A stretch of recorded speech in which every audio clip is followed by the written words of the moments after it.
यहां पर देखिए उपसर्ग के कुछ क्वेश्चन हैं और यहां से आते हैं, आप देख सकते हैं अन उपसर्ग। एक्चुअली अन का अर्थ होता है निषेध होता है, नहीं होता है। अन उपसर्ग से बने शब्द कौन कौन से हैं, तो अब आपको केवल सुनना है ना। सुनते सुनते काफी कुछ चीजें याद हो जाएंगी, क्योंकि सुनना, इसके बाद क्वेश्चन दिखाया जाएगा। देखिए अन उपसर्ग से बने शब्द क्या है? अनवसर, अनोरस, अननुकूलन, अननुकूल, अनौचित्य, अनौपचारिक, अनादि, अनर्थ, अनंत, अनाचार, अनापेक्षित, अनुपस्थित, अनुचित। इन सब में अन उपसर्ग है।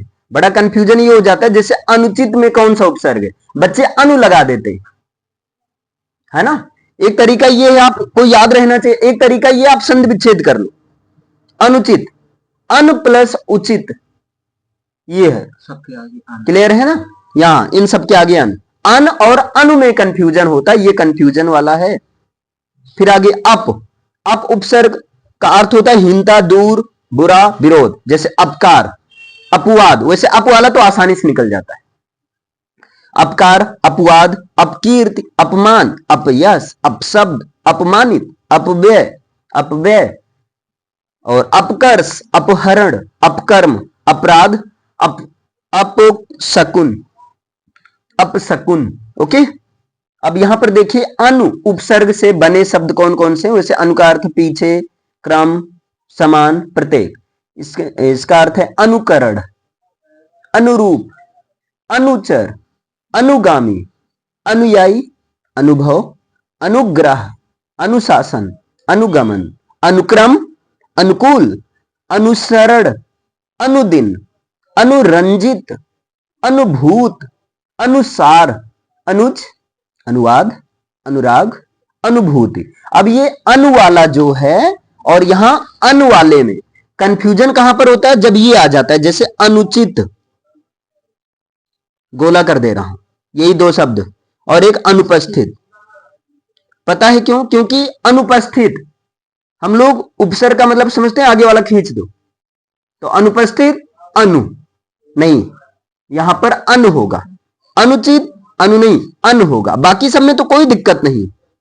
अनाचार, बाकी सब में अन ही लगाया जाएगा। क्लियर है ना। तो ये भाई वैसे इसको रखना चाहिए अनु कैटेगरी में, लेकिन क्या करोगे? तो अपवाद में दो हो गया, दो याद हो गया, बाकी सब याद हो गए। समझ लो अनुपस्थित और अनुचित में अन उपसर्ग है, भले ही इसको अनु से बोला जा रहा है।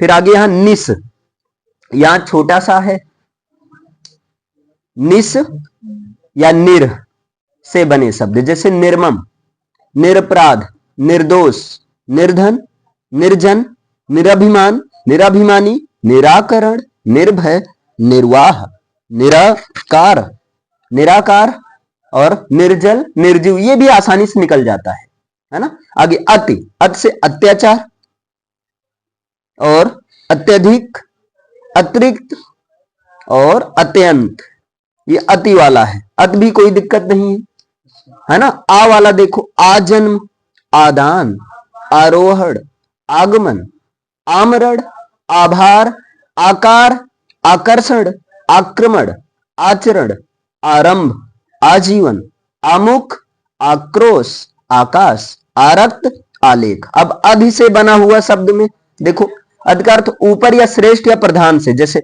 अधिकार, अधिपति, अधिकरण, अध्यादेश। अब यहां नहीं मिलता है ऐसे शब्द में। ऐसे शब्द आप पढ़ते चलो और कुछ शब्द पर आप पेंसिल से गोला करते चलो या कलम से, कोई दिक्कत नहीं, कि जहां से गलत होने का चांसेस रहेगा। जैसे अध में, अध्यादेश में थोड़ा सा अध निकालना मुश्किल हो जाता है, बाकी सब में आसानी से निकल जाएगा, एक समझ में भी आ जाता है। अध्यक्ष, अधिराज, अधिगुण, अधिग्रहण, अधिष्ठाता, अध्यात्म, अधिकृत, अधिनायक। यानी कि 3 कंफ्यूजन होगा। अब हल्का सा अंडरलाइन कर दे, दिमाग में सेट हो गया।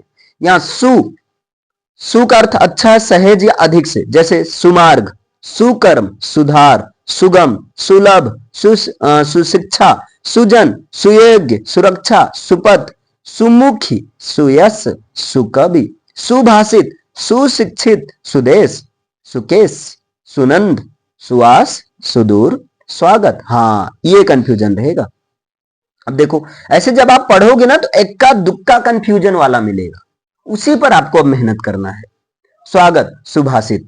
अभि से बना हुआ शब्द देखिए, अभिलाषा, अभिप्राय, अभ्यागत, है ना। अब आपके दिमाग में सेट हो गया, अभि से अध्यागत और अभि से अभ्यागत, तो कहीं भी इस तरह के मिलेगा तुरंत आप निकाल लोगे, है ना। अभिवादन, अभिमान, अभिशाप, अभिज्ञान, अभिजात, अभियोग, अभिमुख, अभिसार, अभिराम, अभिनव, अभ्यागत। देखो आसानी सब मिल गया, वही रिपीट है वैसे। अभ्युदय, अब आसानी से आप निकाल लोगे, ठीक है, सेट हो गया ये चीज। स्वागत में भी आई होप सेट ही हो गया होगा। स्वागत, स्वागतम, सु प्लस आगतम, संध में वहां का फायदा उठा लो, है ना। परि, पर से जैसे परिताप, परिजन, परिपूर्ण, परिगणित, परिचय, परिमाण, परिधान, परिक्रमा, परिग्रह, परिवेष्टित, परिवेष्टित, परिकल्पना, पर्यावरण। हाँ, ये कंफ्यूजन होता है। वैसे ये तो बच्चे वैसे भी पढ़े रहते हैं, परि प्लस आवरण से बना है। परिणाम, परिवर्तन, परिवहन, परिकोष, परिभाषा। फिर इसके बाद में उप से बना हुआ शब्द उपनाम, उपवन, उपकार, उपदेश, उपस्थिति, है ना। उपनाम, उपयोग, उपहार, उपमान, उपमंत्री, उपभेद, उपवेद, उपभेद, उपसंहार, उपनिवेश, उपचार, उपप्रधान, उपाधीक्षक, है ना। इसका एक्चुअली है उप अधीक्षक, तो मिलकर क्या बनेगा, उपाधीक्षक। आ से बना हुआ शब्द अविश्वास, अदृष्ट, अलिखित, अहिंसा, असुविधा, अनाथ। अव से बना हुआ शब्द अवतार, अवसान, अवगुण, अवनति, अवरोह, अवमान। इन सब में बहुत ज्यादा कठिनाई नहीं होगी, लेकिन कुछ चीजें जैसे जिनको मैं गोला कर रहा हूं, अंडरलाइन कर रहा हूं, वही आपको ध्यान देना। अभी क्वेश्चन भी मिलेगा, पता चलेगा। फिर यहाँ वी उपसर्ग से बना हुआ शब्द जैसे विज्ञान, विषाद, वियोग, विदेश, विवाद, बिहार, विलाप, विकास, विभाग, विकार, विनय, विजय, विराम, विरागम, विभिन्न, विभिन्न, विस्मरण, विच्छिन्न, विमल, विश्वास, विक्रय। आसानी से निकल जाएगा। सह से सहमति, सहचर, सहगायन, सहपाठी, सहकारी, सहयोग, सहधर्मिणी, सहकर्मी, सहयोगी, सहोदर। हाँ, यहां थोड़ा सा हो सकता है दिक्कत हो। सहोदर, सहानुभूति। फिर हिंदी के उपसर्ग वाला क्या है, जैसे आ और अन वाला, जैसे अज्ञान, अकाल, अमूल्य, अशुभ, अमोल, अचेत, अजान, अथाह, अगाध, अबेर, अकाज, अकाज, अपढ़, अलग, अनभिज्ञ, अनायास, अनासक्त, अधर्म, अचेतन, अनपढ़, अनगिनत, अनसुनी, अनावश्यक, अनमेल, अनमेल, अनदेखा, अनबन, अनहोनी, अनमोल, अनजान, अनावृष्ट। इसमें कंफ्यूजन होगा, हो सकता है, क्योंकि यहां अन उपसर्ग है अनावृष्ट में। आ नहीं है, अन है ना। बाकी अनजान में क्या है, आ है कि अन है, बताइए। अन है ना। अब यहां सह से सहपाठी, सहयोग, सहचर, सहगान, सहकारी, सहयोगी, सहचरी, सहधर्मी, सहकर्मी, सहमत। आसानी से एक बार पढ़ लेने से एक कॉन्फिडेंस लेवल थोड़ा सा बूस्ट हो जाएगा बस। अब जैसे एक बार पढ़ लिया, अब दोबारा थोड़ी से पढ़ा जाएगा। अब दोबारा इस पर डायरेक्ट क्वेश्चन, है ना। इसे ये नहीं रहेगा कि मैंने पढ़ा नहीं था डिटेल से। बस सु से बना हुआ शब्द सुलेख, सुडोल, सुजान, सुहाग, सुभग, सुपुत्र, सुकन्या, सुशीला, सुमति, सुपुत्री, सुज्ञानी। फिर अधि से बना हुआ शब्द अधिनायक, अधिराज, अधिकार, अधिभार, अनुवाला, अनुभाव, अनुभव, अनुकूलन। अप से बना हुआ शब्द अपकीर्ति, अपहरण, अपराध, अपाहिज, अपकार और अपशब्द। अभि से बना हुआ शब्द अभिज्ञान, अभिमान, अभिशाप, अभिधारणा। आ से बना हुआ शब्द आकार, आजीवन, आवास, आभास। उप से बना हुआ शब्द उपमान, ये मिल रहा है, देखिए उपमान, उपमंत्री, उपवन, उपकार और उपहार, उपयोग, उपेक्षित।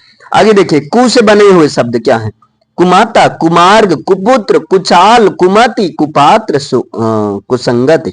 परि से परिवार, परिजन। अब आपने पढ़ लिया, अब इस पर क्वेश्चन देखिए कैसे पूछा जाता है। अनादर शब्द में कौन सा उपसर्ग लगा है, अन, है ना। अपार में आ, अभ्यागत में अभि, अपव्यय में अप, आसानी से मिल जा रहा है। निर किस में है, निर्वाह में, है ना। फिर यहां सुदर्शन में सु, परिकर, परि किस में, परिपूर्ण में, आराम से मिल जा रहा है। ये सब अध्यक्ष में अधि है। फिर उपदेश में उप है, उपसर्ग से बना शब्द नहीं है, ऊपर है, जबकि क्योंकि यहां ऊपर ये अलग ही शब्द है, मूल शब्द एक तरह से। पर्यावरण में परि है, निर्जन में क्या है, निर है, अधिग्रहण में क्या है, अधि है, अनुग्रह में क्या है, अनु है, और अनुचर में क्या है, अनु है। आसानी से मिल जा रहा है। फिर इसके बाद में अनु किसमें प्रयोग नहीं हुआ है, अनुत्तीर्ण, यही कंफ्यूजन था ना, इसमें अन है इसमें क्या है, अन है, बताए थे, वही दो अपवाद था, एक अनुत्तीर्ण और एक और था यार, हाँ अनुपस्थित। दो चीज याद रखना, इसमें भले लग रहा है अनु है, आ गया अनुरूप। अनुरूप कहां गया, अनुरूप शब्द में उपसर्ग है, अनु है। आगमन, आगमन में आ है। भलाई में कौन सा प्रत्यय है, 2024 में पूछ लिया गया था। प्रत्यय का मतलब लास्ट में जो लगा रहे, आई, भलाई, आई। निर्दय में क्या है, निर उपसर्ग। क्लियर है, समझ में आया। अब आसानी से हो गए। अब एक करते हैं क्वेश्चन, टेस्ट करते हैं, देखते हैं कितना तैयार हुआ। बताइए, इसमें उपसर्ग होते हैं, उपसर्ग होते हैं क्या, शब्द, धातु, वर्ण, शब्दांश, शब्दांश होते हैं। आगे बता दो, उपसर्ग को कहते हैं क्या, कहते हैं आदि, आदि प्रत्यय कहते हैं। आगे, उपसर्ग शब्द की उत्पत्ति उपलस सर्ग से हुई, उपसर्ग के नहीं किए जा सकते हैं, सार्थक खंड। उपसर्ग का प्रयोग कहां होता है, शब्द के आदि में, मतलब शुरू में। और उत्कर्ष शब्द में उपसर्ग क्या है, उत है। आगे बताए, निष्कपट शब्द में उपसर्ग क्या है, निस है। आगे, जय शब्द में कौन सा उपसर्ग लगाने से विलोम हो जाएगा, परा, पराजय हो जाएगा। किस शब्द में उपसर्ग का प्रयोग हुआ है, बताइए जल्दी। उपकार में उपसर्ग का प्रयोग हुआ है। बताइए, कौन सा शब्द उपसर्ग रहित है, संयोग, वियोग, सुरेश में उपसर्ग रहित है ना। किस शब्द में अन उपसर्ग नहीं लगा हुआ है, अन, अनु, अनु, अनिच्छा, अनुचित, अनुपम, अनुगमन। अनिच्छा, अनुगमन में देखो, अनुगमन में अन उपसर्ग नहीं लगा है, ठीक। आगे बताइए, निर्जन शब्द में किस उपसर्ग का प्रयोग किया गया है, निर। और पर्यावरण शब्द में कौन सा उपसर्ग है, हाँ परि है, हाँ। और उपदेश शब्द में उप है। आगे, उपसर्ग, अरे उपसर्ग से बना शब्द नहीं है, ऊपर। और अनुचर शब्द में प्रयुक्त उपसर्ग है, अन की अनु, अनु है। ये अन और अनु बहुत कंफ्यूजन करता है, ध्यान देना। अनुग्रह में कौन सा उपसर्ग, अनु, अनु, अनु। और अधिग्रहण शब्द में अधि। और बताइए भैया, अनुरूप शब्द में अनु, अनु, अनु नहीं, अनु। निर्दय शब्द में निर। और सुगम शब्द में सु। और अपव्यय में अप, है ना। अनु उपसर्ग का प्रयोग नहीं हुआ है, अनुत्तीर्ण में इसमें अन लगा है। आगे, आगमन में छोटा, बड़ा आ। और अभ्यागत में ये अभी। गुड, क्लियर है, बस हो गया।